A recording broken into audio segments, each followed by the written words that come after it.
할렐루야. 복된 주일입니다. 하나님의 은총이 가득한 주일이 되기를 바랍니다. 지난 주일 저희가 장애인들을 축복하고 격려하는 주일로 함께 보냈는데요. 오늘까지 굿윌 스토어라는 단체에서 우리 장애인들의 사업장을 마련해 주는 그 물품을 기증받고 있습니다. 이미 많은 분들이 본관 앞 현관에 있는 그 수거함에 또 많은 물건을 가져다주고 계신데요.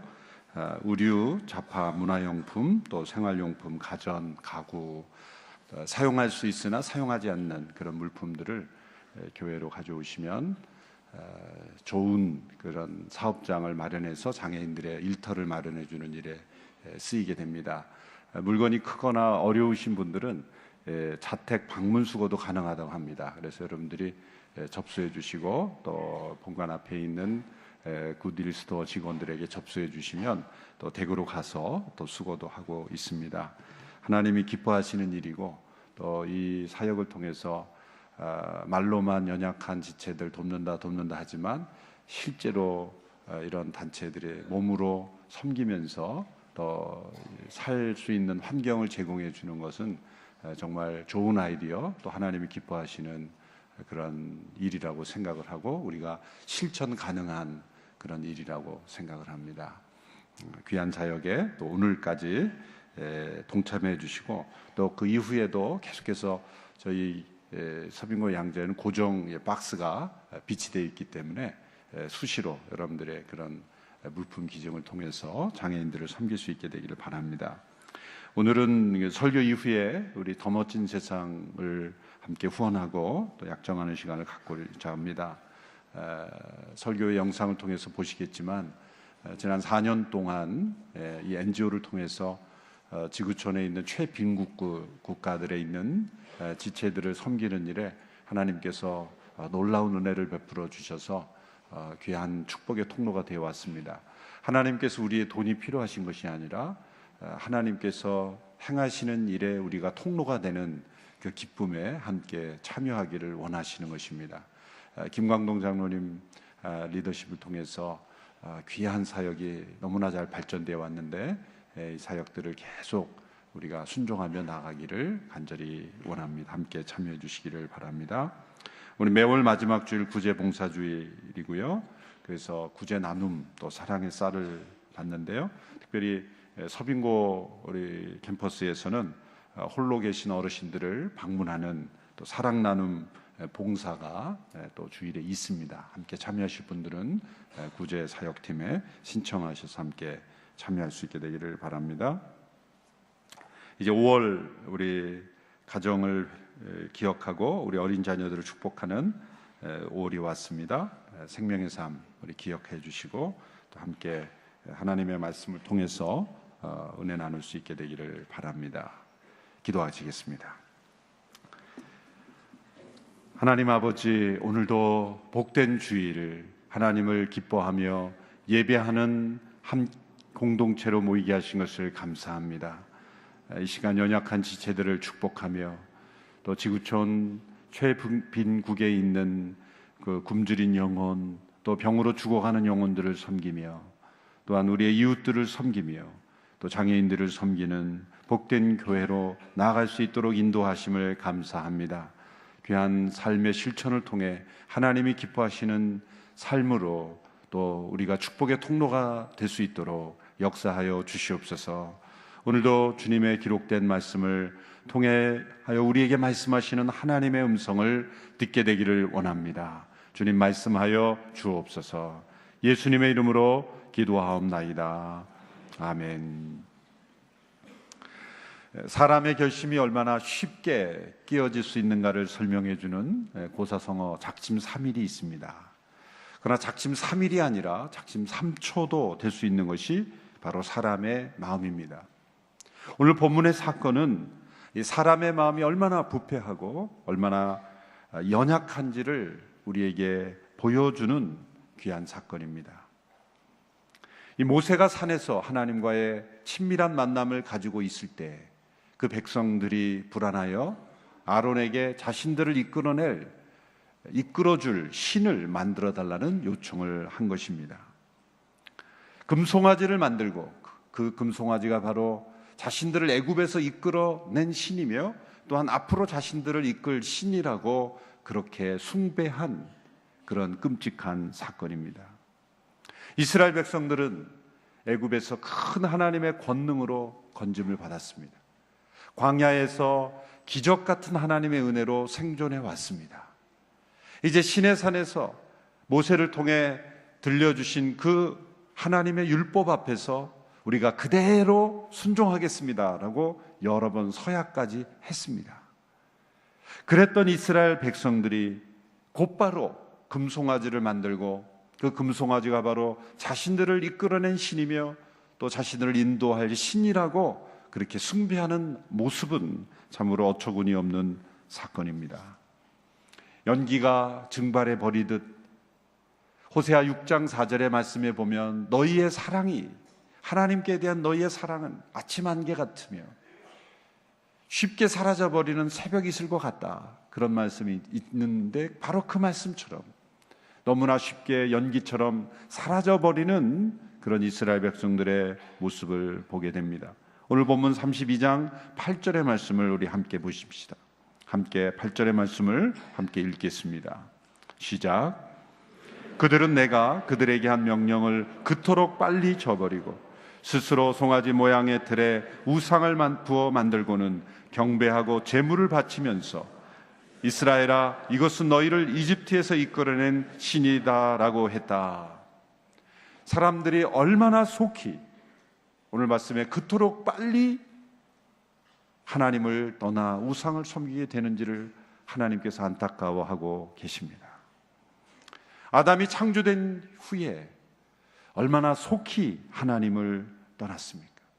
노아가 방주를 통해 건짐을 받고 난 이후에 얼마나 속히 다시 죄를 범하는 모습으로 돌아갔습니까? 이스라엘 백성이 가나안으로 들어간 이후에 얼마나 속히 그 땅의 신을 섬겼습니까? 이처럼 우리도 또한 예배를 마친 이후에도 얼마나 속히 우리의 마음이 하나님을 떠나 이 세상으로 향하는 것일까? 속히 하나님을 떠나는데 익숙한 우리들, 이스라엘 민족의 모습만이 아니라 바로 저와 여러분의 모습을 우리는 이들의 모습을 통해서 볼 수가 있는 것이죠. 어떤 상황에서 이러한 사건이 저질러졌습니까? 모세의 부재가 그 시작이었습니다. 모세가 하나님과 깊은 친밀한 교제를 나누면서 40일 동안을 머물렀죠. 그런데 왜 하나님께서 40일이라는 기간을 머물게 하셨을까? 그 율법을 주시고 성막에 청사진을 주시는 것은 그래도 며칠이면 끝날 수 있는 일임에도 불구하고 하나님께서 40일이라는 기간을 머물게 하셨습니다. 하나님의 의도가 있었을 겁니다. 모세와는 더 깊은 친밀함을 나눌 뿐만 아니라 그 기간 동안 그 백성들의 상태를 검증할 수 있는, 그 백성들의 영적인 상태를 체크할 수 있는 그런 기간이 되었던 것이죠. 그러한 시험 기간 동안 백성들은 그 시험을 이기지 못했습니다. 자신들을 이끌어내줄 하나님의 대리자 역할을 했던 모세가 산에서 내려오지 않자 그들은 불안해하기 시작했습니다. 그리고 그들은 아론에게 자신들을 이끌어줄 신을 만들어 달라 이렇게 요청을 했습니다. 이들이 자신들을 이끌어줄 신을 만들어 달라라고 하는 것은 이 사람들의 마음속에 있는 종교적 본성이 표출된 거죠. 여러분, 인간이 어떤 불안한 상태, 또 예기치 않은 어떤 상황에 처하게 되면 근본적인 그의 마음속에 숨어있는 종교적 본성이 살아나는 거예요. 위기에 부딪히고 불안한 상황, 또 두려운 상황에 처하게 되면 내가 아닌 어떤 초월적인 존재를 의지하는 그러한 심성이 발동되게 되는 거예요. 하나님을 평소에 믿지 않는 사람일지라도 죽음 앞에 서게 되면 기도를 통해 하나님을 한 번도 찾지 않았던 사람도 하나님 살아계시다면 저를 좀 도와주십시오. 이렇게 하나님을 찾는 마음이 일어나지 않습니까? 그런데 이 이스라엘 백성들의 이 종교적 본성은 잘못된 방향으로 흐르는 거예요. 살아계신 하나님, 그들과 동행하시는 하나님이 있음에도 불구하고 모세가 보이지 않고 더디 내려오자 그들은 보이지 않는 그 하나님을 보이는 신상을 만들어서 대체하려고 했습니다. 하나님의 때를 기다리며 인내하기보다는 자신들의 때와 기한에 맞추어서 움직이기를 원했다는 것이죠.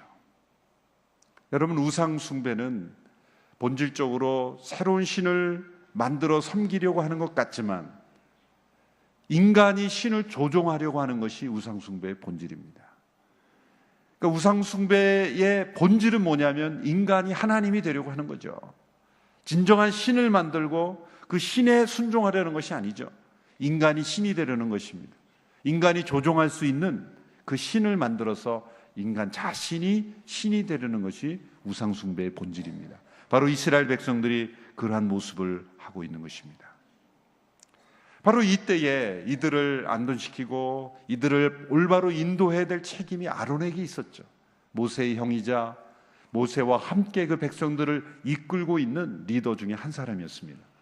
그런데 그 아론은 하나님을 두려워하기보다는 백성들을 두려워했습니다. 그 어리석은 우상을 숭배하려는 그 백성들을 두려워하여 그들의 요구대로 금송아지를 만들어서 백성들을 잘못 인도하는 그런 큰 잘못을 행하게 되었습니다. 백성들의 어리석음에 맞서서 아니다, 우리가 살아계신 하나님을 섬겨야 되지 않느냐라고 백성들을 깨닫게 하고 훈계하는 대신에 백성들의 그 요구에 두려워서 그런 백성들이 이렇게 말이죠. 금 귀고리를 다 가져오라 라고 말했습니다. 그리고 그 금 귀고리를 가지고 금송아지를 만들어서 그 백성들에게 이것이 바로 우리를 애굽에서 이끌어낸 신이다 라고 우상 숭배를 하도록 만들어 주었던 것입니다. 여러분, 어리석은 대중들의 요구를 두려워하는 지도자는 더 어리석은 사람이 된다는 것이죠. 이 모든 백성들의 어리석음과 동일하게 어쩌면 더 큰 책임이 있는 것은 바로 아론의 어리석은 선택과 그 두려움 때문에 끌려간, 그 어리석은 대중에 의해서 끌려간 그러한 아론이 그 백성들만큼 이상이나 더 큰 책임이 있다는 것을 우리는 알 수가 있습니다. 모세가 나중에 내려와서 이제 아론에게 호통을 치죠. 백성들이 형에게 어떻게 했길래 형이 금송아지를 만들어서 이렇게 백성들을 큰 죄에 빠지게 했습니까? 그런데 이 아론의 답변이 참 기가 막힙니다. 너무 기가 막혀서 안 읽을 수가 없어요. 22절에서 24절 이걸 읽으면 정신이 아마 바짝 날 겁니다. 22절에서 24절 우리 함께 읽어볼까요? 시작. 아론은 대답했습니다. 내 주여, 노여하지 마십시오. 이 백성들을 잘 아시지 않습니까? 얼마나 쉽게 한가는지 말입니다. 그들이 내게 앞서서 갈 신을 만들어내어라. 우리를 이집트에서 이끌어낸 그 사람 모세가 어떻게 됐는지 알게 뭐냐고 하는 것이었습니다. 그래서 내가 그들에게 말했지요. 금이 있는 사람은 누구든 다 빼내라고 말입니다. 그러자 그들이 내게 금을 가져왔고 내가 그것을 불 속에 던져 넣었더니 이 송아지가 나온 것입니다. 기가 막히죠. 자기 책임에 대한 반성은 하나도 없어요. 이 백성들이 악해서 일어난 일이라는 거죠. 자기가 잘못한 것은 하나도 인정하지 않고 이 백성들이 얼마나 악한지 아시지 않습니까? 근데 더 가관인 것은 뭐예요? 그들이 내게 금을 가져왔고 내가 그걸 불 속에 던졌더니 송아지가 나왔습니다. 자, 설명을 해도 어떻게 이렇게 기가 막히게 불 속에 금을 던지면 송아지가 튀어나옵니까? 당황한 게 분명하죠. 아무리 당황을 해도 그렇지 자기가 그 앞에 보면은 연장으로 그 금송아지를 만들고 다 그게 기록에 남아있는데 금을 불 속에 던졌더니 금송아지가 튀어나왔다. 얼마나 무책임하고 합리적이지도 않고 변명과 도피와 회피로 가득한 지도자의 말입니까? 가끔 뉴스에서 이런 비슷한 말들을 많이 듣잖아요. 우리는 금을 불 속에 넣었더니 송아지가 튀어나온 것 같은 그러한 이해되지 않는 해명들이 참 많습니다. 지도자 한 사람의 무책임함은 수많은 대중들의 악함과 동일한 무게를 가진 책임이라는 것을 우리에게 보여주는 겁니다. 하나님께서 이 사건을 얼마나 심각하게 보셨는가? 하나님께서 이 사건을 보시고 진노하셔서 백성들과의 관계를 끊어버리시겠다고 하셨습니다. 9절에서 11절의 말씀입니다. 9절에 11절 함께 읽습니다. 시작. 여호와께서 모세에게 말씀하셨습니다. 내가 이 백성들을 보니 참으로 목이 곧은 백성들이구나. 그러니 너는 이제 나를 두고 가거라. 저들 때문에 내 진노가 부글부글 끓는구나.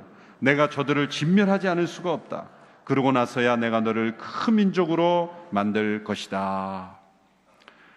하나님께서 진멸하실 수밖에 없는 그러한 죄였습니다. 왜일까요?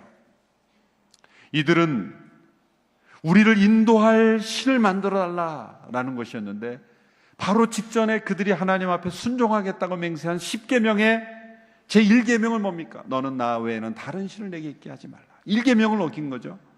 뿐만 아니라 그들이 금송아지를 형상화해서 이것이 우리를 인도하는 신이라고 했으니 아무 형상도 만들지 말라고 하는 2계명을 또 어긴 거예요.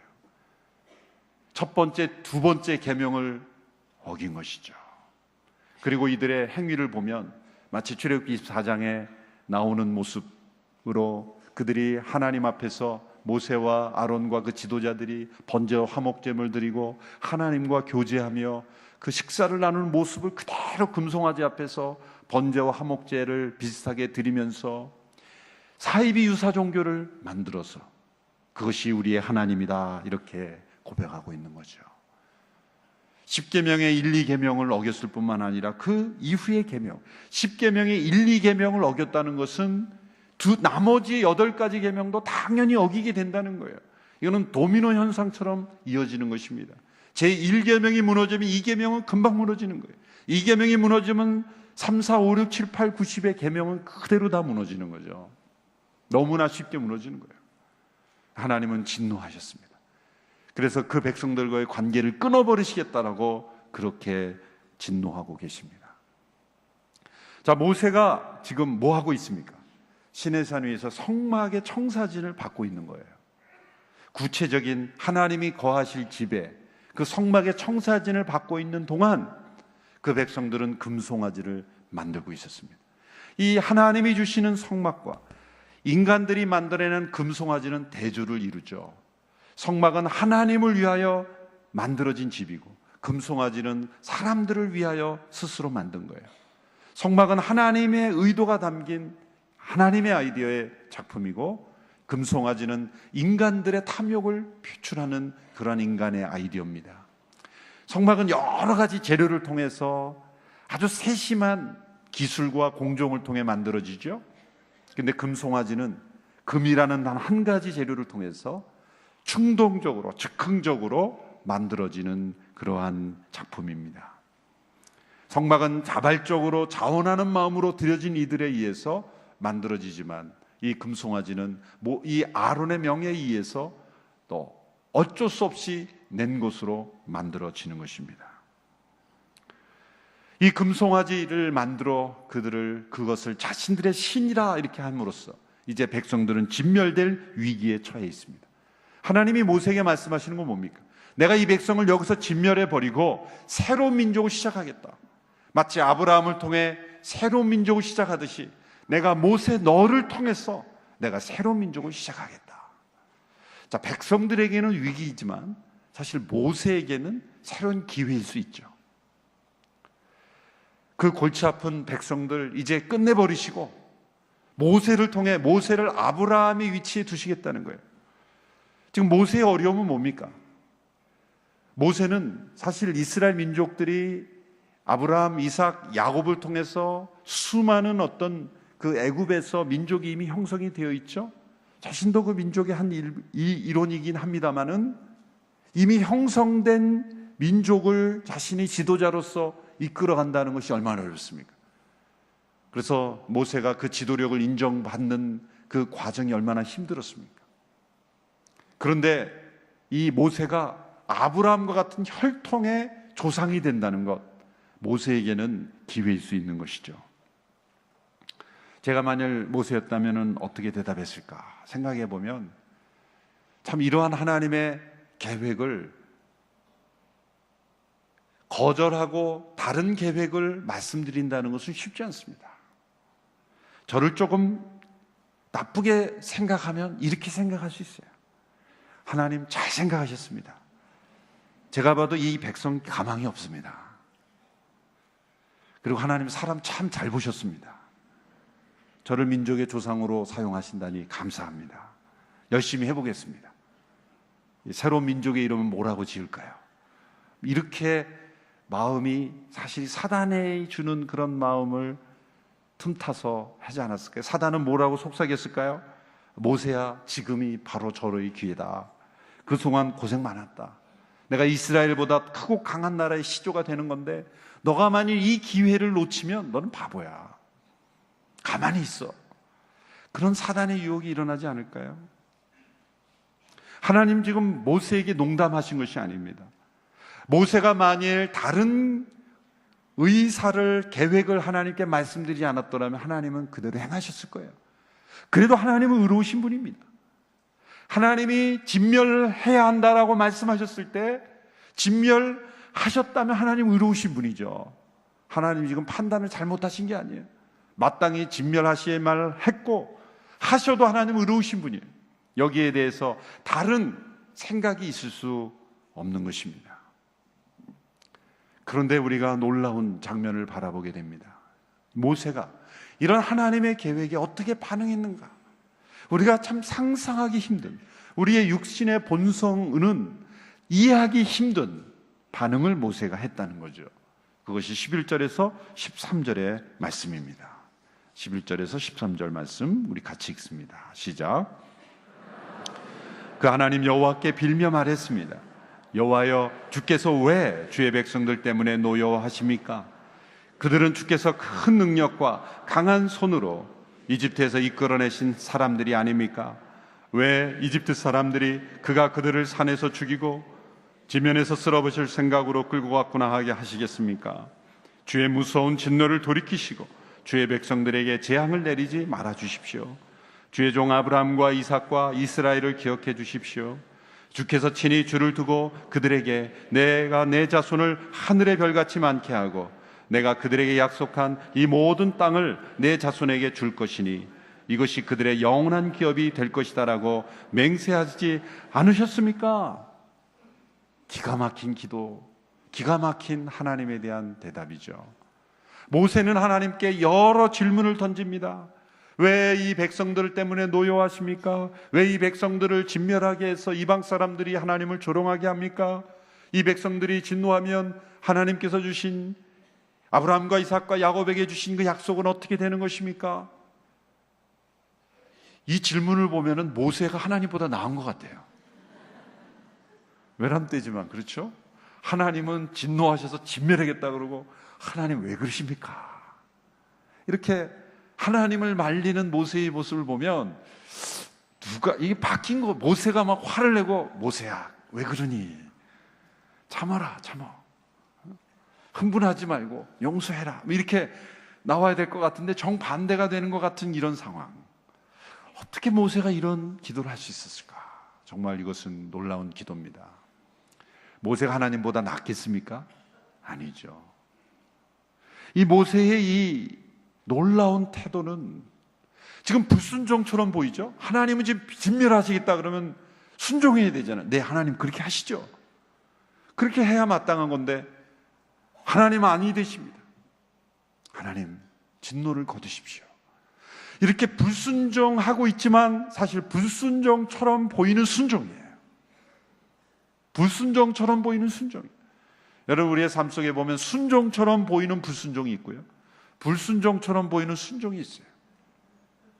하나님이 하시고자 하는 일을 반대하는 것처럼 보이지만 정말 하나님이 기뻐하시는 순종의 모습이었습니다. 왜 그랬을까요? 그는 세 가지 근거를 통해서 하나님께 용서해달라고 호소하고 있어요. 세 가지 근거. 첫 번째는 하나님의 은혜에 호소하고 있습니다. 11절에 보면 이렇게 말하죠. 주께서 큰 능력과 강한 손으로 이집트에서 이끌어낸 사람들이 아닙니까? 하나님이 큰 은혜를 베풀어 주셔서 구원하신 민족들이 아닙니까? 여러분, 모세가 이 하나님의 계획을 들었어. 어떻게 하나님의 계획에 반대할 생각을 했을까? 그것이 놀라워요. 그것은 이 모세가 하나님의 이 강한 결단 속에도 은혜의 문이 열려 있었다는 것을 보았기 때문이죠. 지금 하나님의 음성을 들어보면 얼마나 지금 하나님이 진노하시고 얼마나 화가 나셨는데 어디에 은혜의 문이 있습니까? 어디서 은혜의 문을 발견할 수 있습니까? 가만히 이 본문을 생각해 보면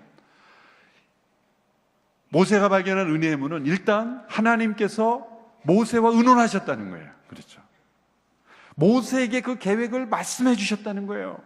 내가 이 백성을 진노하려 한다. 내 이 백성을 진멸하고 너로 새로운 민족을 시작하려고 한다. 사실 하나님께서 진노하시고자 하고 진멸하시면 그냥 진노하시면 돼요. 그냥 진멸해 버리시면 돼요.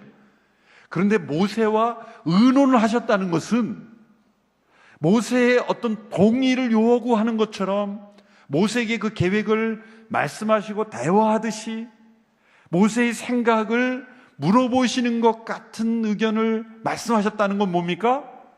은혜의 문이 좀 열어놓으셨다라는 가능성이 아닐까요? 누군가 여러분에게 찾아와서 화를 내고 큰 진노를 가운데 있는데 누군가에게 찾아왔다는 것은 그 사람은 변화시킬 수 있는 희망이 있다는 거예요. 변화될 가능성이 전혀 없다면 모세에게 물어볼 필요가 없는 거죠. 그냥 시행하시면 되는 거예요. 거기서 은혜의 문을 발견. 또 한 가지 힌트는 10절에 보면 하나님께서 이렇게 말씀하시죠. 그러니 너는 이제 나를 두고 가거라 이렇게 돼 있는데 개역개정에서는 그런즉 내가 하는 대로 두라 이렇게 됐어요. 내가 하는 대로 두라. 나를 두고 가거라. 쉽게 번역하면 이거 나 말리지 마 이거매. 나 말리지 마 이런 말이에요. 여러분 사람들이 흥분할 때 막 이렇게 말해도 나 말리지 마, 나 말리지 마 그런 거는 나 말려도 돼 그런 뜻이에요. 그렇죠? 나 말리지 마라고 막 야단치는 사람은 말려야 되는 거예요. 말려야 돼요. 진짜 말리면 안 되는 사람은 그런 말 안 해요. 나 죽으려고 그러는데 말리지 마 이런 사람은 잡아달라는 거예요. 잡아달라는 거예요. 잡아달라는 거예요. 나 죽지 않도록 잡아달라는 거예요. 자꾸 얘기를 하는 건 잡아달라는 거예요. 진짜 무서운 사람은 아무 말 없이 행동하는 사람이에요. 나대로 돌아, 내가 하는 대로 두라. 이 말씀 속에서 모세는 하나님께서 앞문은 딱 막으신 것 같지만 뒷문은 열어두셨다는 것을 느끼는 거예요. 그렇다고 하나님 우리 수준이라는 게 아니라 하나님이 나대로 하는 대로 두라 이렇게 모세와 대화하시는 거예요. 그래서 어느 주석가, 이 젠센이라는 어느 주석가의 해석을 보면 이렇게 잘 해석하셨습니다. 내가 하는 대로 두라는 말씀은 모세의 중보기도에 대한 초대이다. 어찌할 수 없는 하나님의 결정이라도 그 결정 속에 나 있는 작은 틈이다. 작은 틈이다. 하나님께서 모세와 대화하셨다는 것, 모세의 의견을 구하셨다는 것, 그리고 흥분하셨지만 진노하셨지만 나대로 하게 두라라는 그 말씀이 기도를 통해 나를 움직일 수 있다라는 하나님의 음성으로 모세는 들었다는 거죠. 모세가 하나님의 계획의 반대자로 서게 된 것, 그것은 그의 불충성이 아니라 도리어 진정한 충성이었다. 하나님의 은혜에 호소함으로써 그 백성에 대한 용서를 호소한 겁니다. 두 번째는 모세는 하나님의 영광에 호소했죠. 12절에 보면은 그런 이렇게 호소합니다. 그 백성들의 운명보다도 하나님의 영광에 더 초점을 둔 거예요. 이 백성이 여기서 진멸되면 이방 사람들이 하나님의 영광을 가리우지 않겠습니까? 그들의 하나님이 그 백성을 애굽에서 이끌어 광야에서 다 죽게 하려고 그 백성을 인도하여 냈단 말인가? 하나님의 명성, 하나님의 명예, 하나님의 영광을 가리지 않기를 그는 기도하고 있는 것입니다. 여러분, 우리의 중보기도의 가장 중요한 목적은 우리의 기도 제목을 이루는 것 그 자체보다도 하나님의 이름이 존귀하게 여김을 받게 되는 거예요. 예수님이 우리에게 가르쳐 주신 주기도문 모델에도 아버지의 이름이 거룩히 여김을 받으시오며, 하나님께서 백성을 출애굽시킨 이유도 뭡니까? 하나님의 이름을 위해서예요. 시편 23편에 보면 자기 이름을 위하여 의의 길로 인도하시는 하나님이시다라고 말했습니다. 그의 분의 이름이 더럽혀지지 않기 위한 열심, 그 백성들의 운명보다도 더 중요한 것은 하나님의 영광에 대한 열심이 모세에게 있었다는 거예요. 여러분, 우리의 기도를 하나님이 응답하실 때는, 이런 기도와 이런 열심이 있을 때 하나님은 반드시 응답하십니다. 그것은 나의 운명, 나의 형편, 나의 문제 해결보다도 먼저 하나님의 영광을 가리우지 않게 해주십시오. 자녀들을 위해 기도할 때 자녀 자체를 위해서도 기도하지만, 자녀의 운명보다 더 중요한 건 하나님, 우리의 자녀가 하나님의 영광을 가리우지 않게 해주십시오. 우리 기업이 하나님의 영광을 가리우지 않게 해주십시오. 그렇게 하나님의 영광에 초점을 두고 기도하는 기도를 하나님이 기뻐하신다. 그것이 모세가 하나님의 영광에 호소한 겁니다. 세 번째는 하나님의 약속에 호소했죠. 13절에 보면 그는 아브라함과 이삭과 야곱에게 주신 하나님의 약속에 호소한 겁니다. 우리 자녀들이 부모를 꼼짝 못하게 하는 그런 요청은 뭡니까? 부모가 한 말을 근거로 해서 아빠 엄마가 이렇게 말씀하셨잖아요, 그러면 꼼짝 못하죠. 하나님이 하신 말씀, 하나님의 약속에 근거해서 그 약속을 붙잡고 하나님께 호소하는 것. 하나님께서 아브라함과 이삭과 야곱에게 주신 그 약속이 어떻게 되는 것입니까? 그 약속을 알려드려, 하나님의 약속을 잊어버린 건 아니죠. 그 약속의 신실함을 붙잡고 하나님 앞에 호소할 때 하나님은 움직이시는 겁니다. 하나님은 이 모세의 중보기도를 들으시고 진노를 거두셨어요. 14절의 말씀입니다. 우리 같이 함께 읽겠습니다. 14절 시작. 그러자 여호와께서 마음을 누그러뜨리고 그 백성들에게 재앙을 내리려던 마음을 접으셨습니다. 여러분, 하나님께서 뜻을 돌이킨 것은 모세의 이 말을 듣고 하나님이 뉘우쳤다는 게 아닙니다. 하나님이 잘못했는데 회개했다는 것이 아닙니다. 하나님은 계획대로 진멸하셔도 의로우신 분입니다. 그러나 하나님은 관계를 소중하게 여기신다는 거예요. 하나님이 택하신 백성, 하나님이 택하신 하나님의 사람의 의견을 존중하셔서 문제를 풀어가신다는 거예요. 여러분, 하나님께서 역사의 미래를 이끌어 가실 때 역사는 마치 지하철역처럼 다 정해진 것처럼 보이지만, 하나님은 그 미래를 열어가실 때 우리의 기도를 통해 새로운 미래를 열어가시기를 원하신다는 거예요. 얼마나 놀라운 일입니까? 내리시겠다고 하는 진노도 거두실 수 있는 하나님이시다라는 거예요. 그것이 우리의 중보의 기도라는 거예요. 우리의 중보의 기도는 예수 그리스도의 십자가, 온 세상의 진노를 다 해결하신 하나님 아들 예수 그리스도의 이름으로 드리는 이 중보의 기도, 그 중보의 기도를 하나님은 기뻐하시는 거예요. 하나님의 은혜에 호소하고 하나님의 영광에 대한 열심을 가지고 하나님의 약속을 붙잡고 우리 주 예수 그리스도의 이름으로 주님 앞에 드리는 중보의 기도는 때로 한 민족에 내려질 진노도 거두게 하시는 하나님의 마음을 움직일 수 있는 그런 능력 있는 기도가 될 수 있다는 거예요. 역사의 운명이 우리의 기도를 통해 바뀔 수 있다는 얼마나 놀라운 축복입니까?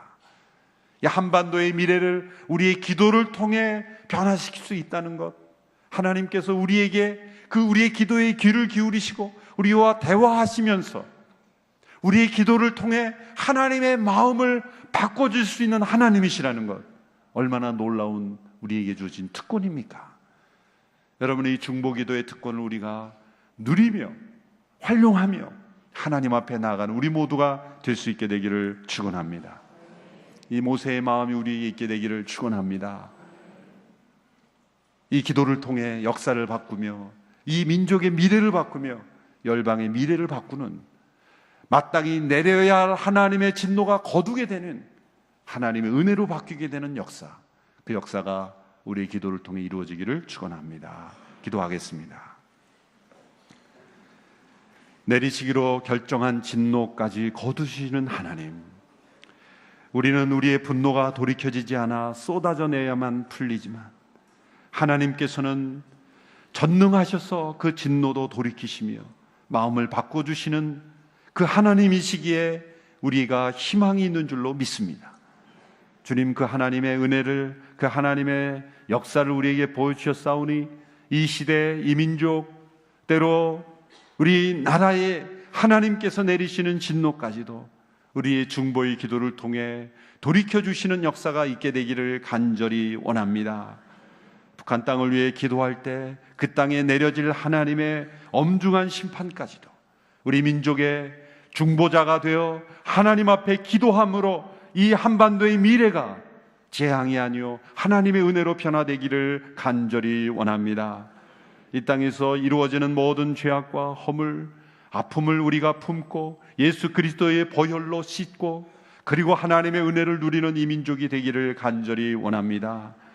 열방을 향하여 기도할 때 하나님의 중보자로 하나님께서 이루시는 일의 통로가 되는 우리 모두가 되기를 원합니다.